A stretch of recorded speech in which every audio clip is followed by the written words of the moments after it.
Tonight at 8:30 is the tip-off of Game 7 of the Eastern Conference Finals, and it is the chance for something absolutely historic to happen.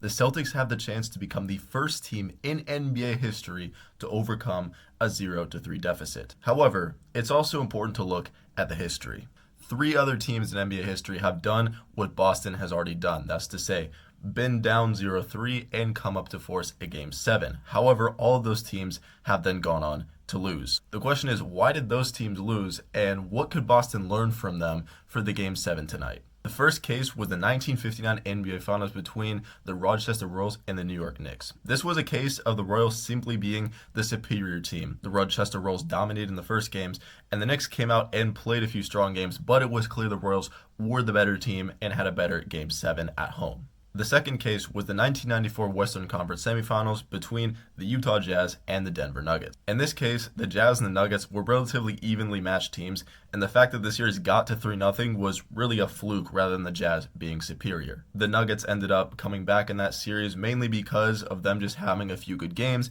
and pretty fluky situations, including a couple of buzzer beater shots. The final example was a 2003 first round matchup between the Dallas Mavericks and the Portland Trail Blazers. In this series, the Mavericks showed themselves to be the superior team, and the first three games they took a commanding lead off the backs of Dirk Nowitzki and Steve Nash. Portland did make adjustments though, defending harder, playing different players, trying different looks, and were able to win the next three games, each in their own way. This allowed them to force a Game 7, where the game was extremely even, being tied at halftime and even up to the final 2 minutes of the fourth quarter. However, Dallas had a few timely shots, allowing them to win that game. So those are the only three times in NBA history when a team is done what the Boston Celtics have already done. However, in each case, for their own reasons, most teams failed, usually because they were the worst team or because they just had a bad night.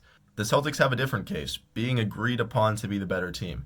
And the question is going to be tonight, Game 7 in TD Garden, will they be able to pull off the impossible and come back in the series? Or are they going to be another one of these teams that was right on the edge?